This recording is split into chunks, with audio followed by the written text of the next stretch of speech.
যে চলে যাওয়ার সে চলেই গেছে। অতএব পৃথিবীর এই বাস্তবতা, এটা সবটাই ক্ষণস্থায়ী, তো মরে যাওয়া এটাই স্থায়ী, এটাই চূড়ান্ত কথা, এটাই শেষ কথা। হাসলেও চলে যাবেন, কাঁদলেও চলে যাবেন। সুখের রাত্রিও ভোর হয়, দুঃখের রাত্রিও ভোর হয়, বাসর রাতও ভোর হয়, ফাঁসির রাতও ভোর। রাজপ্রাসাদে যে থাকে সেও একদিন কবরে যাবে, জীর্ণ কুঠির কুড়ে ঘরে যে থাকে সেও একদিন কবরে যাবে। তিন বেলা ঠিক মতো যে খাইতে পাইছে সেও মরে যাবে, এক বেলাও যে খাইতে পায় না সেও একদিন মরে যাবে। অতএব বন্ধু আমার, মৃত্যু যেহেতু নিশ্চিত, কবর যেহেতু নিশ্চিত, চলে যাওয়া যেহেতু নিশ্চিত, অতএব এখনই সুযোগ। এই হায়াত থাকতেই ওই সময়ের কিছু প্রস্তুতি না, নয়তো আর ফিরবে না। ऐसे रहे या वैसे रहे वहां देखना फिर कैसे रहे। বুজুর্গানে দিন বলে, এ আল্লাহর বান্দা, এভাবে কিংবা ওইভাবে, মানে সুখে কিংবা দুঃখে, হাসি কিংবা আনন্দে, কান্না কিংবা বেদনায়, দুনিয়া একভাবে না একভাবে পার তো হবে। কিন্তু দেখার বিষয় হলো ওহা দেখনা ফির कैसे रहे, ওইখানে দেখার বিষয় হলো কেমনে থাকবা, কবরে কেমনে থাকবা, হাসরে কেমনে থাকবা, জাহান্নামের আগুনে কেমনে জ্বলবা। আমি তো বলি যুবক ভাই, এই নওজোয়ান, মোবাইল থাকবে না হয়তো, এই ফেসবুকও থাকবে না, ইউটিউব, টেলিগ্রাফ নাই, ডাক পিয়নের সেই চিঠি এখন আর প্রচলন নাই, ফিতাওয়ালা ক্যাসেট এখন আর প্রচলন নাই, সিডি চ্যাপ্টা চ্যাপ্টা ক্যাসেট ছিল এগুলো এখন নাই, এখন আর নাই। সেই বাটন মোবাইলের প্রচলন তেমন একটা নাই। আমার মতো দুই চারজন, গোটা পৃথিবীতে দুই চারজন বেকুব, আমার মতো আহাম্মক ছাড়া আমার মনে এরকম ছোট মোবাইল তেমন কেউ ব্যবহার করে না। বুঝেন নাই কথাটা? আমরার মতো হয়তো দুই চারজন বলদ, আমরা এখন এটা কি করি, ব্যবহার করি। আর নাই তো সবাই এগুলা নাই। এর চাইতে বড় যেগুলা ছিল মোটরোলা সেট, এটিও নাই। ল্যান্ড ফোন যেগুলা এমনি ঘুরে ঘুরে আমরা ফোন করতাম, আছে চাচা, আমরা দেখছি না ছোটবেলায়, তো এগুলো আছে এখন, এগুলোর ব্যবহার আছে এখন আর নাই। তাইলে আমার এই 44 বছর বয়সে কত কিছু দেখলাম। আমার মাত্র 44 বছর বয়স, এতেই এত কিছু নাই। তোমরা আগামী 44 বছর পার করতে করতে দেখবা কিছুই না, অনেক কিছু নাই। কিন্তু হয় ফেসবুক থাকবে না বন্ধু, ইউটিউবও থাকবে না, এই প্রযুক্তি হয়তো থাকবে না, নতুন প্রযুক্তি আইসা আগেরটাকে ভুলাইয়া দিবে, এটা হারায়া যাবে। কিন্তু তুমি যে গুনাহগুলো করছো, নারী, ছবি, জিনা, ব্যভিচার, জুয়া, এই অসভ্য কাজ, খোদার কসম, এগুলা নিয়ে তোমাকে হাসরের ময়দান পর্যন্ত যাইতে হবে। এগুলা তুমি সরাইবা কেন? মোবাইলে না থাকবে না, কিন্তু তোমার গুনাহ, তোমার গুনাহ তুমি এটা সরাইবা কেন?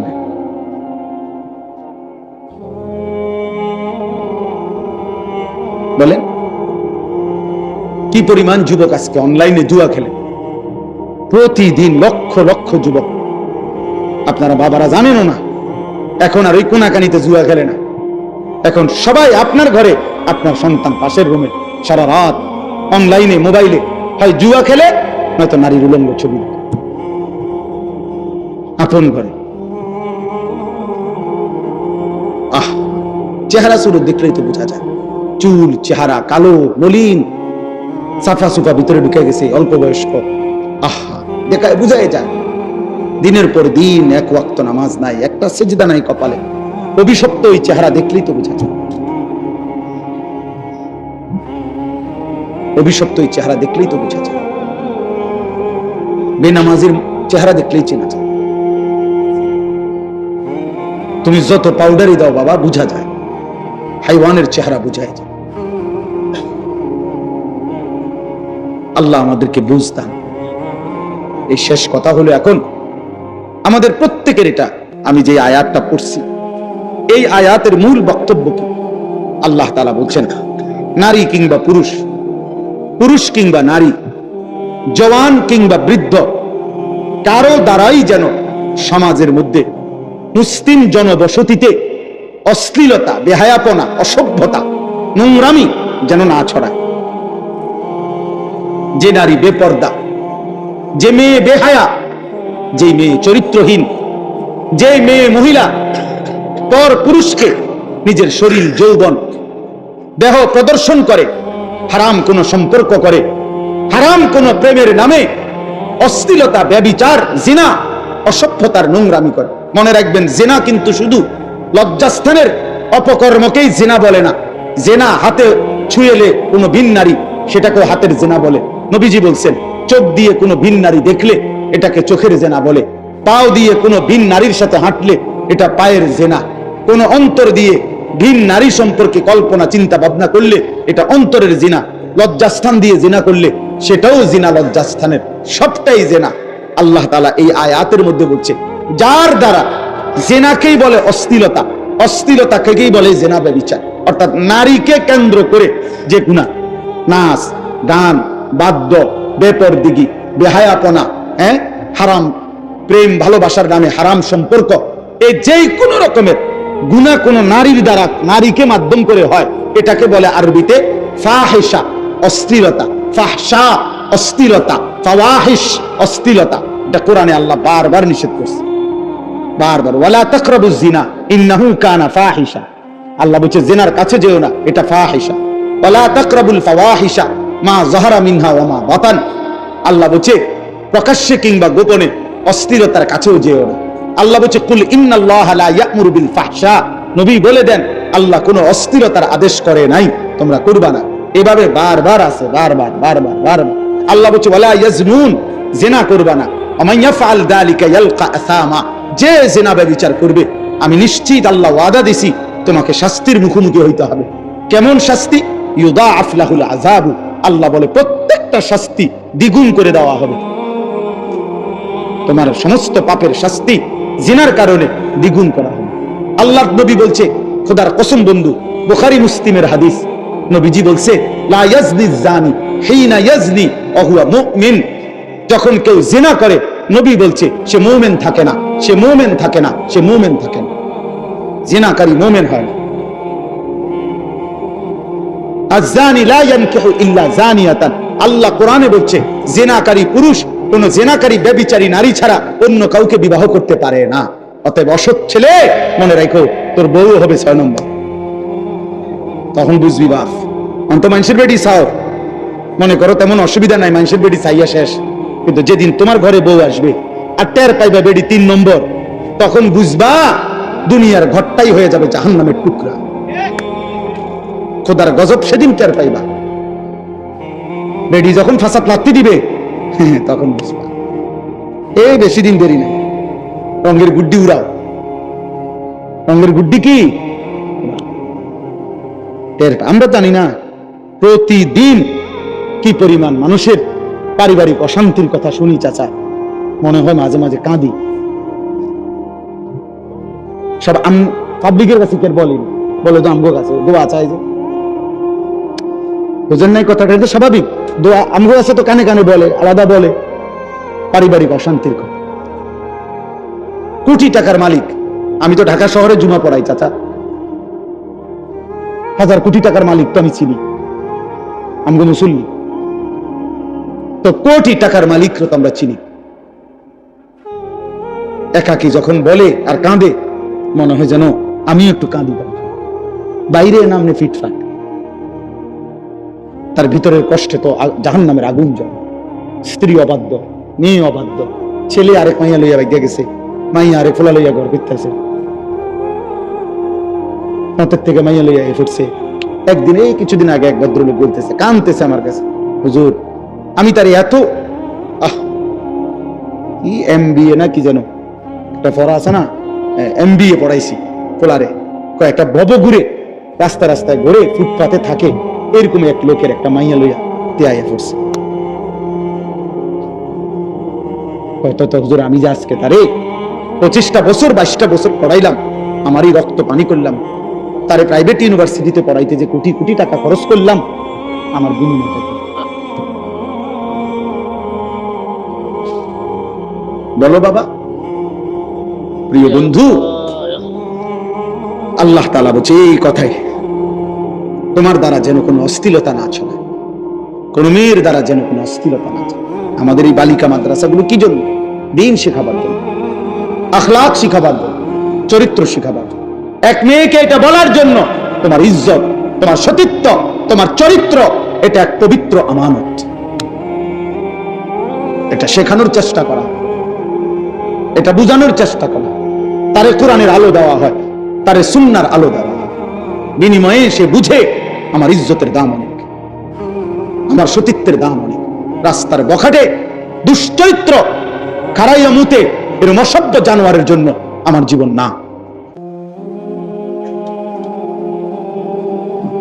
এই জন্য যার দ্বারা পুরুষ কিংবা নারী, জোয়ান কিংবা বৃদ্ধ, সমাজে যাদের দ্বারা অশ্লীলতা ছড়ায়, অশ্লীলতা, আপনারা যারা নিজ ঘরে টেলিভিশনের ব্যবস্থা করে রাখছেন, মনে রাখেন বাপ, আপনি আপনার ঘরে অশ্লীলতা ছড়িয়ে দিচ্ছেন।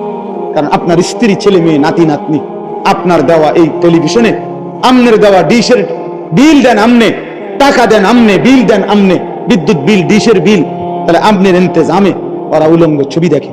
কত নিকৃষ্ট, আমার কাছে কিতাব এটাতে আছে যে পুরুষ এত বড় নিকৃষ্ট কাপুরুষ, বুজদিল, অমেন অপদার্থ, যে সে তার বিবি টেলিভিশনে দেখে যে আরেক বেড়া আরেক বেডিরে জড়াইয়া ধরছে, এইটা সে দেখে, তারপরেও তার লজ্জা লাগে না তোর মতো বেডইতের উপরে থুতো মারি। বেটা তুই বেটা কাপুরুষ, বেটা বুজদিল, বেটা তোর বিবি, আমার বিবি কেমনি এটা তাকায় রয়েছে যে আরেক বেড়া আরেক বেডির লগে প্রেম করে, আরেক বেডিরে জড়ায় ধরতে আছে, আরেক বেডির লগে নাচতে আছে।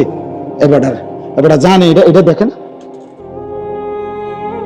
তুমি বুঝো না? তুমি কি পুরুষ? এলা কার টাকা দিয়ে এই অশ্লীলতা ছড়াইলো? কথা বলেন না কেন? এই স্বামীর টাকা দিয়ে না, এই পুরুষের টাকা দিয়ে না। হ্যাঁ, আপনার মাত্র 8 বছরের ছেলেটাকে আপনি টেলিভিশন দেখায় দেখায় নষ্ট করে দিলেন। আপনার 12 বছরের ছেলেটাকে, আপনার 16 বছরের মেয়েটাকে, মাত্র মেয়েটা প্রাপ্তবয়স্ক হচ্ছে, আপনি তারে কি দেখতে দিছেন? ও কি দেখে এগুলো? ও যেই নাটক দেখে, সিনেমা দেখে, উপযুক্ত বয়সী পুরুষ নারী একজন আরেকজনকে জড়িয়ে ধরে, সে কি শিখে? আখলাক শিখে? বলো ভাই, বলো আব্বা, তুমি বলো। এই যে মাশাআল্লাহ, এই বাচ্চা খুব মনোযোগ দিয়ে শুনতেছে, আল্লাহ হায়াত দারাজ করে। ও উপলব্ধি করছে বিষয়টা, কি করতেছে। আপনি বলেন, ইনসাফ কি বলেন? আমি ব্যবস্থা করলাম না, এটা বিল আমি দেয় না, বাচ্চা দেয়। আল্লাহ তাআলা বলছে ইন্নাল্লাযীনা ইউহিব্বুনা, এই আয়াত শুনে নিশ্চয়ই যারা পছন্দ করে, আন তাশিআল ফাহিশাতু, ছড়িয়ে পড়ুক অশ্লীলতা, ফিল্লাযীনা আমানু, মুমিন মুসলমানদের সমাজে অশ্লীলতা ছড়িয়ে পড়ুক, ঘরে ঘরে, বাড়িতে বাড়িতে, মহল্লায় মহল্লায়, গলিতে গলিতে। আল্লাহ বলেন আমি ওয়াদা দিলাম, লাহুম আযাবুন আলীমুন, তাদের জন্য রয়েছে অত্যন্ত কঠিন মর্মান্তিক আযাব। কোথায়?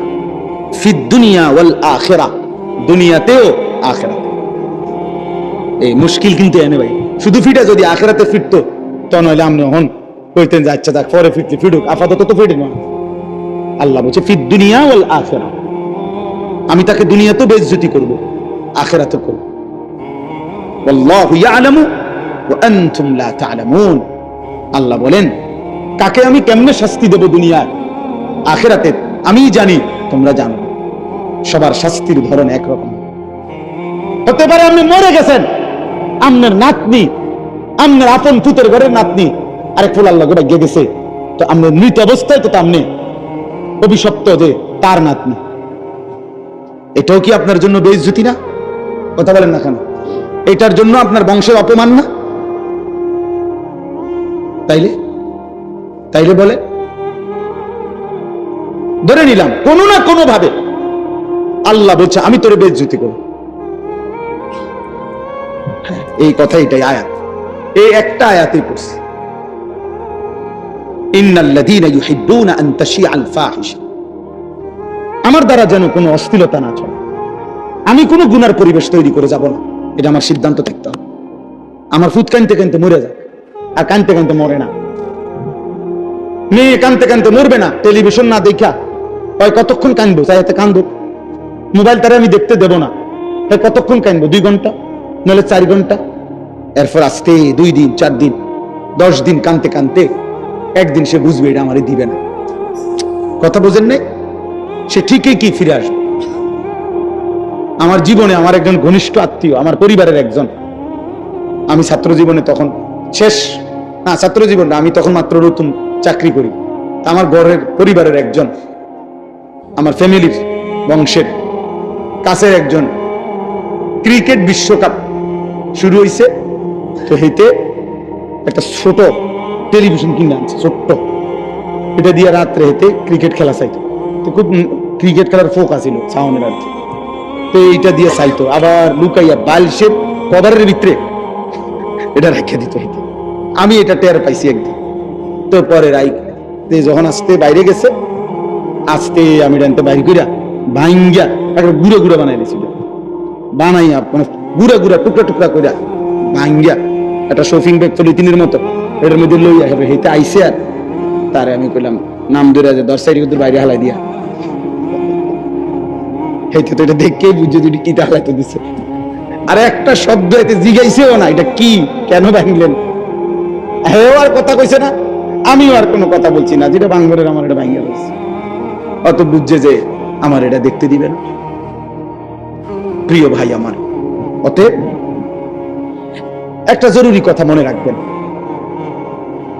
ইমাম শাফিঈ রাহমাতুল্লাহ আলাইহি একজন ইমাম, 4 মাযহাবের একজন ইমাম। আমরা 4টা মাযহাবের কথা জানি না, হানাফি, শাফিঈ, মালিকি, হাম্বলি। এই শাফি মাযহাবের যিনি ইমাম, ইমাম শাফি, উনি বলছেন ইন্না জিনা দাইনুন। এটা সাংঘাতিক কথা, খুব ভয়ের কথা। উনি বলছে, হে মুসলিম, হে যুবক শোনো, জিনা এবং ব্যভিচার এটা কিন্তু দাইন, মানে ঋণ। ঋণ ঋণ ঋণ বুঝেননি? কিতা ঋণ, কিতা কর্জ, কর্জ, হাওলাত, হাওলাত বুঝেন তো না? তিনি বলছে ইন্না জিনা দাইনুন, নিশ্চয়ই জিনা ব্যভিচার, নারীর সাথে অসভ্যতা, এটা একটি দাইন, এটা একটা ঋণ। তুমি যেন একটা ঋণ নিলা। এবার মনে রেখো, তিনি বলছে হে যুবক, হে মুসলিম, অবশ্যই তোমার পরিবারের কাউকে দিয়ে তোমাকে এই ঋণ শোধ দিতে হবে। বুঝছনি যুবক? যদি তুমি তওবা না করো আর আল্লাহ যদি মাফ না করে, তোমার ফ্যামিলির কেউ না কেউ এটা শোধ দিবে। হয় তোমার বিবি, নয় তোমার বোন, নয় তোমার কন্যা, কোন না কোনো কারো হাতে শোধ দিবে। নাউজুবিল্লাহ, আস্তাগফিরুল্লাহ, আস্তাগফিরুল্লাহ। কি ভাই, এর চাইতে বড় কথা কি হইতে পারে? আর নবীজির এই হাদিস কি অর্থ? যে নবীজি বলছে জিনাকারী মুমিন থাকে না, ব্যভিচারী মুমিন থাকে না। আহা, যার ঈমান থাকে না তার কি হানা। তখন যদি মৃত্যু হয় তওবাবিহীন, কি হবে তার আখিরাত? কারণ কোন ব্যক্তি যত বড় নাফরমানি হোক, যদি ঈমান টিকে থাকে, 1000 কোটি বছর জাহান্নামে জ্বললেও একদিন মুক্তি পাওয়ার সুযোগ আছে। ঈমান না থাকলে চিরস্থায়ী জাহান্নাম। ঈমান না থাকলে কি? আল্লাহ আমাদেরকে মাফ করে দেন। তাহলে আজকে এটাই বললাম, আপনাদের মেয়েদেরকে দিন শেখাবেন। একটা মেয়ের চরিত্রহীন হওয়া, একটা মেয়ে বেপরদা হওয়া, একটা মেয়ে খারাপ হওয়া, এটা শুধু ওই মেয়ের গুনাহ না, বরং একটা সমাজ নষ্ট করে দেয়। একটা পাড়া শেষ, একটা মহল্লা শেষ, শত শত যুবকের জীবন শেষ, শত শত যুবকের আখলাক শেষ। এজন্য একটি মেয়ের চরিত্র, একটি মেয়ের হায়া, শরম, লজ্জা, ইজ্জত, পবিত্রতা, অনেক কিছু, অনেক কিছু, অনেক কিছু। এই জন্য নবীজি সাল্লাল্লাহু আলাইহি সাল্লাম বলছেন, আল মারআতু আওরাতুন, নারী পর্দায় থাকার বিষয়, আড়ালে থাকার বস্তু। ফাইজা খারাজাত, নারী যখন বেপর্দা বের হয়, ইস্তাশরাফাহা শাইতান, শয়তান তখন পর পুরুষের চোখে তাকে লোভনীয়, আকর্ষণীয় করে দেখায়। এজন্য নারী নিগ্রু কালো যদি হয়, পুরুষ তার দিকে কি করে তাকে। কোন যুবতী নারী যদি একেবারে কি হয়, নিগ্রু হয়, একেবারে কালো হয়, আফ্রিকান নিগ্রু, কিন্তু যুবতী, তাহলে পুরুষ ঠিকই তার দিকে কি করবে? কেন? শয়তান তাকে ওই পুরুষের চোখে ওই কালোটাকেই লোভনীয় করে। এই জন্য আমাদের আখলাক, আমাদের চরিত্রের পবিত্রতার জন্য, আমাদের সমাজের নিরাপত্তার জন্য আমাদের মেয়েদেরকে, মাদেরকে, বোনদেরকে পর্দায় রাখা, দিন শিখানো, কোরআন শিখানো জরুরি, জরুরি। নাই তো দুনিয়াতেও আযাব হবে। অসংখ্য অগণিত রোগ ব্যাধি, মহামারী, এই অশ্লীলতা, জিনা, ব্যভিচারের কারণেও ছড়িয়ে পড়ে। এইডস নামক মহামারী পৃথিবী থেকে এখনো নিশ্চিহ্ন হয় নাই, আর এর একমাত্র অন্যতম কারণ অবাধ যৌনাচার, জিনা, ব্যভিচার। আল্লাহ তাআলা আমাদের যুবকদেরকে, আমাদের মেয়েদেরকে, মা বোনদেরকে হেফাজত করেন। বাবারা, আপনাদের কাছে অনুরোধ, নিজের ছেলে মেয়ের দ্বীনের প্রতি নজর দিয়ে যুদ্ধ করেন, কষ্ট করেন। ছেলেটা নামাজ কেন পড়বে না? মেয়েটা পর্দা কেন করবে না? স্ত্রী কেন পর্দা করবে না? আপনি এটার উপরে হাজারবার চেষ্টা করেন, আলেমে দ্বীনকে পরামর্শ নেন, কোরআন সুন্নাহর দিক নির্দেশনা কি আছে এটা আপনি জেনে নেন, আপনি ওই পদ্ধতি প্রয়োগ করেন। স্ত্রী যদি নামাজ না পড়ে, আল্লাহর বিধান কি? স্ত্রী যদি পর্দা না করে, আল্লাহর বিধান কি? ছেলে মেয়ে যদি সেজদা না করে, হারামের মধ্যে লিপ্ত থাকে, আল্লাহর বিধান কি? এটা জেনে আমল করার চেষ্টা করেন।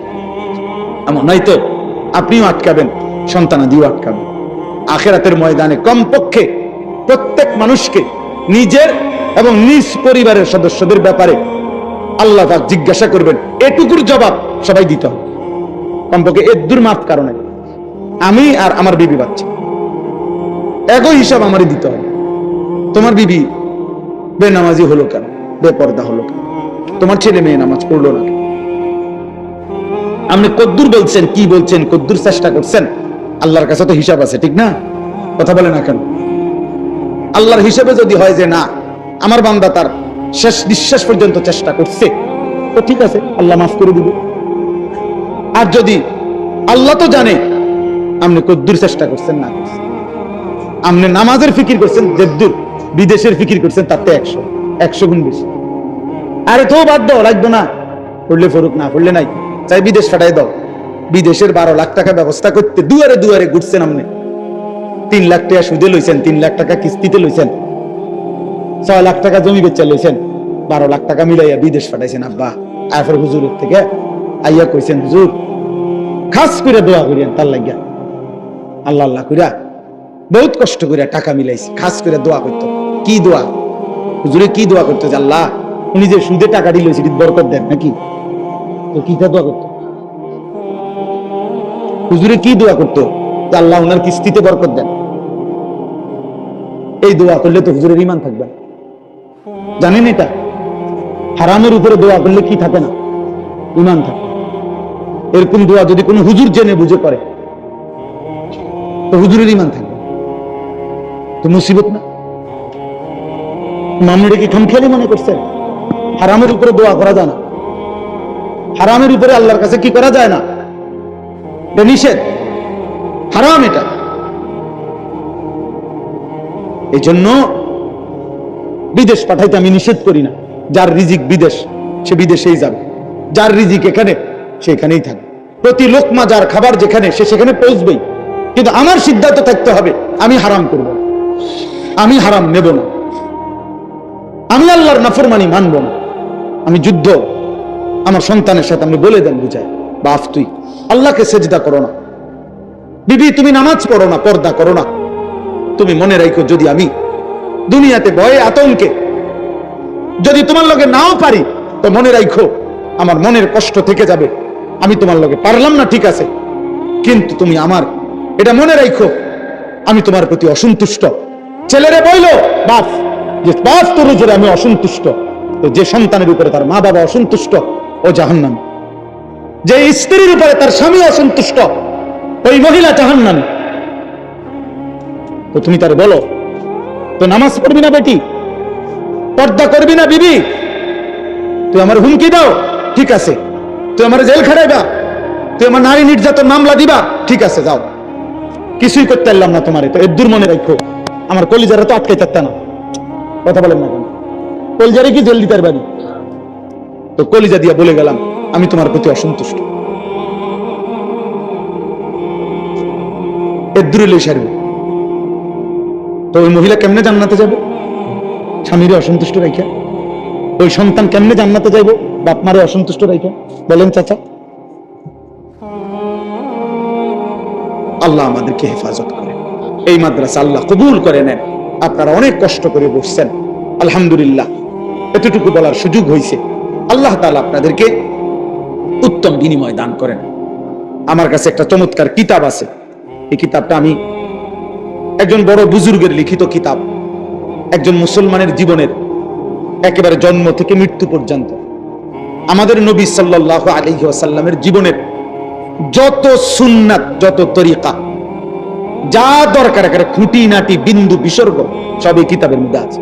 তালিমুস সুন্নাহ এই কিতাবটার নাম। একেবারে বিস্তারিত দলিল ব্যাখ্যা সহ নবীজি সাল্লাল্লাহু আলাইহি সাল্লামের জীবনে আমাদের যত প্রয়োজনীয় সব কিছুর সুন্নাহ, একেবারে পুরা ইসলামের যত সুন্নত দরকার সব এটার মধ্যে আছে। আলহামদুলিল্লাহ আমি ইচ্ছা করে এটা সিলেট থেকে একজন প্রিয় ভাইয়ের মাধ্যমে আমি আনাইছি কিনা, যে আমি মাহফিলে বলবো, কিনে নিবে 350 টাকা। কোন আল্লাহর বান্দার যদি দরকার হয়, মানে এমনি শুধু আমার ব্যবসার জন্য না, আমি এমনি যে আল্লাহর বান্দারা পাক শিখুক জানুক। ঘরে একটা সময় আমাদের দেশে ঘরে ঘরে মুকসিদুল মুমিনিন একটা বই সবখানে থাকতো, বেহেশতি জেওর ঘরে ঘরে থাকতো, এমন একটা কিতাব যে ঘরে ঘরে থাকতে পারে প্রত্যেকের কাছে, এতে ফায়দা হবে। আপনারা আমাদের গাড়ির কাছে আছে, এটা ইনশাআল্লাহ ভালো লাগবে কারো কাছে থাকলে টাকা কিনে নিয়েন, 350 টাকা। আল্লাহ এমন হিসাবে কোনো কথা আছে নি কম ভাই? ও ভাই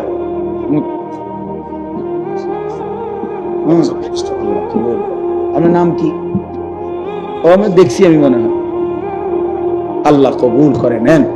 আল্লাহ আপনাদের সময়কে, বেশি শক্ত কথা বলে ফেলছি নাকি তা ভাই? আমি তো এনে আসছি আগে না, আব্দুল মুমিন ভাইয়ের, মুমিনুল হক ভাইয়ের মাদ্রাসায় বয়ান করছি, 11 মাগরিবের পরে মনে বয়ান করছি নাকি, এসার পর এক মনের কষ্ট যে আমি গেছি গা, এক সময় আইসা রাইতে থেকে লাই নাকি। হ্যাঁ আলহামদুলিল্লাহ, আল্লাহ তাআলা সবাইকে ভালো রাখেন। দিনমান প্রিয় যুবক ছেলেরা, নওজোয়ান বন্ধু, নষ্ট হইও না, কেউ মনে রাখবেন, শেষবারের মতো মনের আবেগে বলুন, তুমি তোমারে নষ্ট করো না, বাপ এই পৃথিবী তোমারে মনে রাখবে না,